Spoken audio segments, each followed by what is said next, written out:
kasama si Mr. Denzel Lim mula sa DSL GAM Enterprises. Good morning. Good morning, Susie. Good morning. Mga kapuso. Yeah, ano ba ito? Nakikita ko na to usually sa mga, mga building ko nakikita. Yeah, sa mga building, actually, ang ano niya is rope lights. Rope lights. Yeah, LED and ordinary, meron tayo.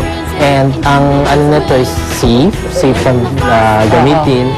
At bendable, yun. Yun ang interesting doon, bendable siya. Alright, kasama natin si Aaron, tapos si Aaron, tapos siya ang gagawa nung ating design. So, paano ginagawa yun? Meron tayong ribbon design.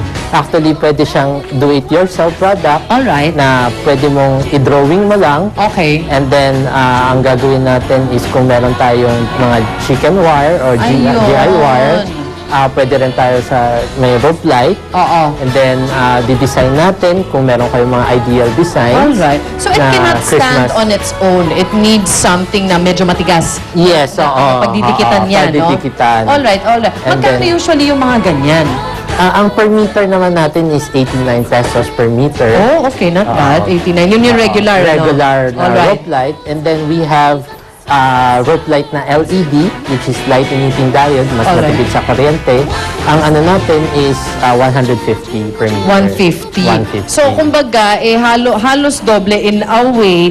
Pero, ano ang advantages ng LED? Mas matipid sa kuryente, mas hindi umiingit, at ang kagandahan is pwede siyang i-connect ng different color. Alright. Kasi kung, syempre di nyo nararamdaman, ako lang pero mainit talaga tong ordinary dun sa LED. Pero of course, safe din naman to kahit umiinit. Yes, oo. Oo. Yun lang, it emits extra, kumbaga extra heat into our environment. So if kung may budget lang naman, opt for the LED. Kasi LED marami na sa atin ang gumagamit ng LED, Yes, pumipili ng LED.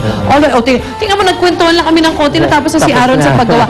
Now, if we were to do it on our own, tapos bibili namin yan per metro, pwede ba namin pagdikit-dikitin ng iba't ibang kulay? Pwede naman, meron tayong connector na... Sa inyo din nabibili yun? Yes, oo. Ano itsura ng connector? Yun yung takip? Yung parang takip? Yeah, parang ganyan po siya. Alright. Na takip. And then, para watertight. Alright. Yeah, and then, madali lang siya kasi two wire. And then, i-screw type lang siya. Okay, so we can get that from you, tapos basta may electrician, matutulungan kami yan. Yes, oo. Alright, naku, maraming salamat, syempre dito. Saan nga pala kayo makakontakt if ever? Alright, okay, never mind. Thank you so much, maraming salamat, Denzel. Thank you so much, and thank you so much, Aaron. At ngayon naman, lilipat tayo sa ating showbiz news. Narito si Kuya Lar. And Luan.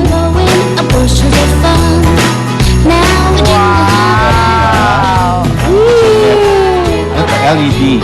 Paskong-Pasko na, Kuya Lar. At eto na, kahit Pasko, oras na para sa ating morning chikahan dahil hindi naman talaga kilala bilang dancer, matinding hirap daw ang pinagdaanan ng ating kapuso si Chris Bernal para sa role nito sa hit na dance seryeng Time of My Life. Kaya nagkanta payat-payat nga siya, Oo, diba? sobra. At ngayon nalalapit ng matapos ang show na ito. Kumusta kaya ang pakiramdam ng ating bida? Panoorin natin ito.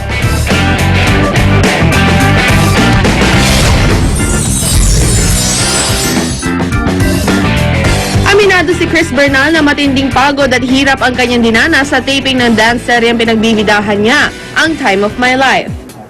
Siguro pang 8th ko na to na show, sabi ko, ito talaga yung masasabi ko kung talagang hirap na hirap ako. So syempre, bilang ako na hindi naman ako nagsimula bilang dancer, nag-a-adjust din ako at pinagigigihan ko talaga kahit pagod na or kahit pwede bang matulog lang ako sandali kasi lahat ng eksena ako lagi kinukunan, ganun po.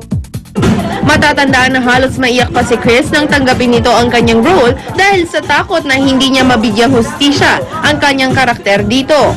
At sa nalalapit na pagtatapos ng nasabing soap, worth it daw ang kanyang sakripisyo. Siguro ibabase ko na lang sa hirap ko. Kasi talagang hindi man nila makitang perfect yung pagsasayaw ko, pero alam ko sa sarili ko na ginawa ko po yung best ko. Pinaghirapan ko kumbaga. Happy naman kami dahil mataas ang ratings. Kaya naman sa mga huling hataw ng pinakatinututukang dance serye, maraming mga kapanapanabik na mga eksena na hindi raw dapat palampasin. Siyempre, ngayon, mas may hirap na yung mga dance numbers namin. And makakasama ko na rin sumayaw sa wakas si na Miss Jean and si Tito Raymond Bagatching sa dance floor. And yung, siyempre, yung paghihiganti ni Miss Sherry Hill.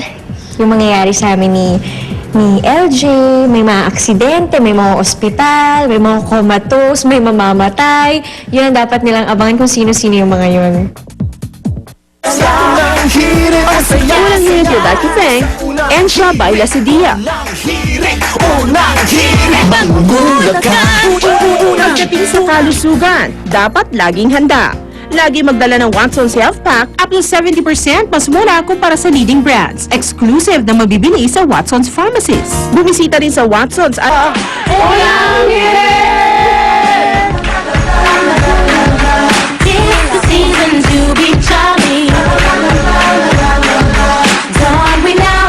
Ang programang ito ay inihatid sa inyo ng Mercury Drug, gising 24 oras sa mga piling lugar.